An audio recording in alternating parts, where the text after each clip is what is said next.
Comme j'étais en train de le dire, nous allons voir ensemble en quoi consiste notre relation avec Jésus. Et dans ce titre, nous avons 3 points très essentiels que nous allons partager. Sans plus tarder, je veux prendre le premier point. Qu'est-ce que le premier point nous dit?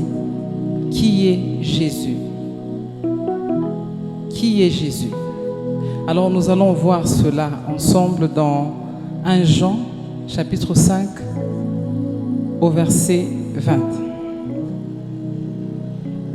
Nous allons lire. Nous savons aussi que le Fils de Dieu est venu et qu'il nous a donné l'intelligence pour connaître les véritables. Et nous sommes dans les véritables, en son Fils Jésus-Christ.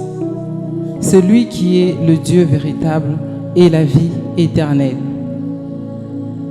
Jésus-Christ est le seul vrai Dieu. Nous nous sommes posé la question de savoir qui est Jésus. Alors Jésus est le véritable Dieu. Jésus-Christ est le Seigneur. Jésus-Christ, il est la vie éternelle. Qui est Jésus? Jésus est le véritable Dieu. Il n'y a point de Dieu. Il n'y a point de Dieu comme lui. Et il n'y en aura pas. Il est le seul vrai Dieu. Le seul que nous adorons. Le seul qui a tout créé. Il est écrit, vous connaîtrez la vérité et la vérité vous affranchira. La seule vérité que nous devons connaître aujourd'hui, c'est que Jésus-Christ est le seul vrai Dieu. Jésus-Christ est Dieu. Alors, il n'est pas que Dieu, Jésus-Christ est aussi la vie éternelle. Comme il est écrit, qu'il est la vie éternelle. Celui qui a le Fils a la vie. Celui qui n'a pas le Fils n'a pas la vie. En Jésus, nous avons la vie. Si tu l'as déjà reçu, sache qu'en toi, il y a déjà une vie. Il y a une vie qui s'appelle Jésus. Il est cette vie, mais pas n'importe quelle vie, mais la vie éternelle. Jésus-Christ, il est le véritable Dieu, il est le Seigneur et il est la vie éternelle. Alors nous allons passer à notre deuxième point. Nous allons voir ensemble le deuxième point qui dit, c'est que nous sommes devenus. Depuis le jour où tu as accepté Jésus, sais-tu qui tu es devenu?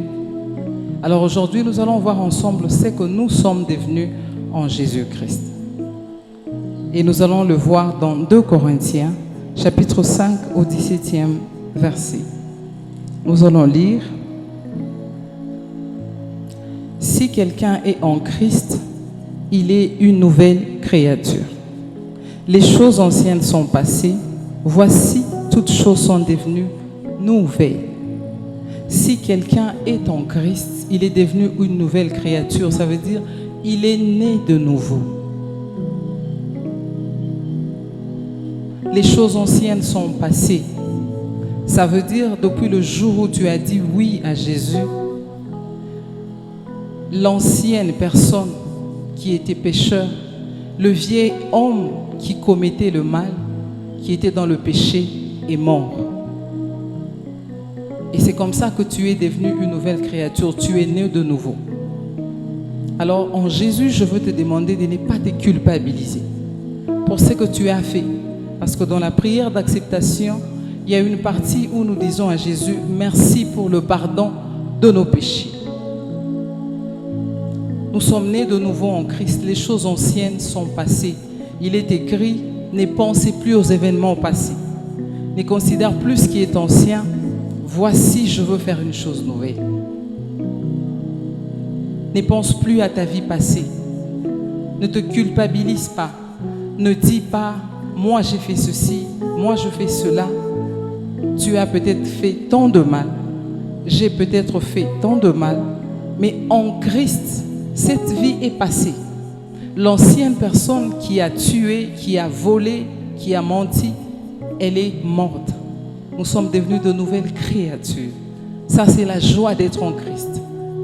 Ça, c'est vraiment une joie qu'on ne peut trouver nulle part ailleurs qu'en Jésus-Christ.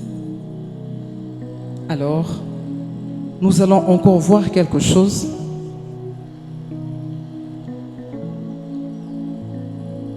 C'est dans 2 Corinthiens, chapitre 5, le verset 21. Ça nous renvoie à notre troisième et dernier point qui dit ce que Jésus a fait. Nous allons le lire. Celui qui n'a point connu le péché, il l'a fait devenir péché pour nous, afin que nous devenions en lui justice pour Dieu.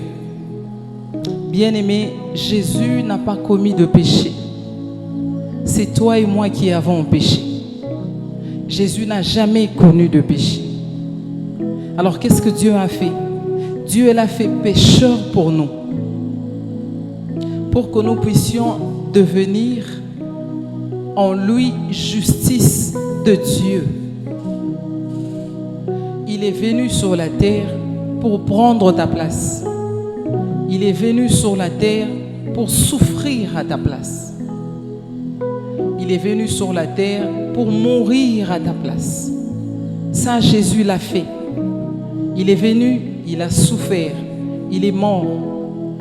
Pas n'importe quelle mort, mais une mort honteuse, la mort de la croix. Jésus est monté à la croix. Il est mort. Il a fait pour toi, pour que toi et moi nous puissions obtenir la vie. Parce que la mort de Jésus nous a donné la vie. Jésus n'est pas mort parce qu'il a péché. Jésus n'est pas mort parce qu'il était un pécheur. Mais Jésus est mort pour toi et pour moi. Tous ont péché, ils sont privés de la gloire de Dieu.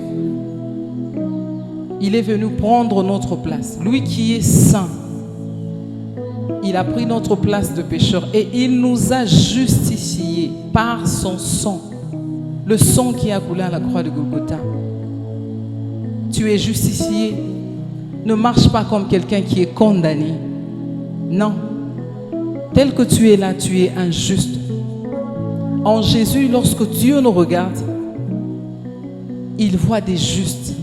Parce que le sang qui a coulé, c'est le sang qui n'a pas connu le péché. C'est un sang qui est juste. En Christ, nous avons tous ces privilèges. Nous sommes justifiés. Il nous a fait justice pour Dieu, justice de Dieu. Alors marche comme un enfant de Dieu. C'est ce que tu dois savoir. Je voulais partager avec toi ces 3 points pour que tu saches quelle est ta relation avec Jésus. Qui est Jésus pour toi? Et qu'est-ce que tu es devenu en Christ? Qu'est-ce que Jésus a fait? Que Dieu te bénisse.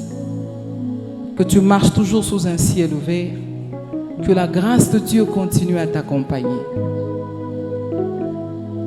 Alléluia. Jésus, tu es merveilleux, Seigneur. Tu es digne d'honneur et de gloire, Seigneur. Nous sommes là pour t'élever, nous sommes là pour te magnifier. Toi qui es le véritable Dieu. Il n'y a point de Dieu comme toi, il n'y en aura jamais. Au ciel, sur la terre, sous la terre et dans la mer. Jésus. Alléluia.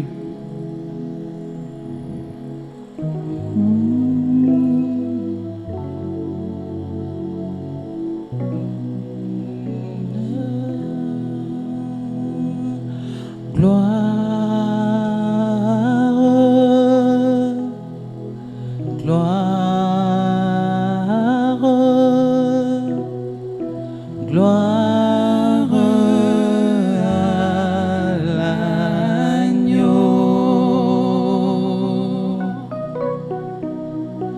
Gloire,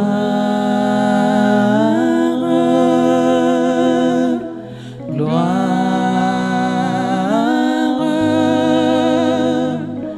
gloire à l'agneau, car il est glorieux et digne de régner. L'agneau est souverain,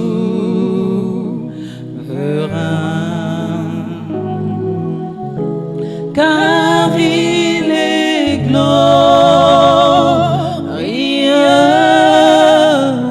et digne de régner. L'agneau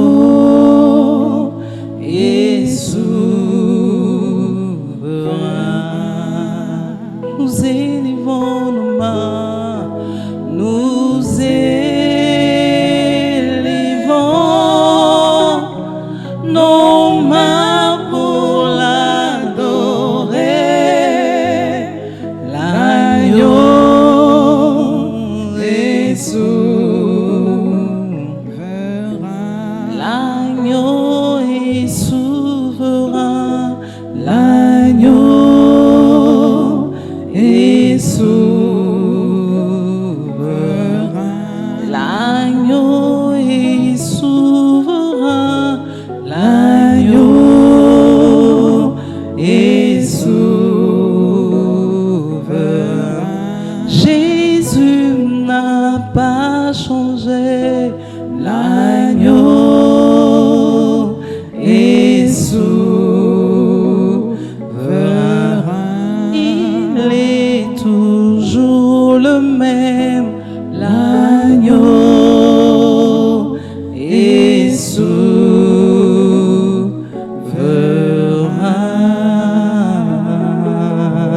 Que Dieu te bénisse